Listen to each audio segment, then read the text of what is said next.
A Guarda Revolucionária do Irã garantiu nesta quarta-feira que utilizou mísseis hipersônicos em seu último ataque contra Israel.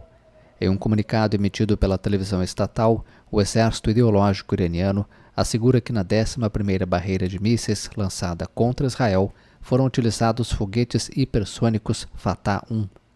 Ainda de acordo com a Guarda Revolucionária, as forças iranianas conquistaram o controle completo sobre os céus dos territórios ocupados, em referência a Israel. Nesta terça-feira, o governo dos Estados Unidos anunciou o fechamento de sua embaixada em Jerusalém devido à situação de segurança e o conflito entre Israel e Irã. Washington fez o anúncio em uma mensagem publicada no site da embaixada. O anúncio destaca que a embaixada vai permanecer fechada até sexta-feira.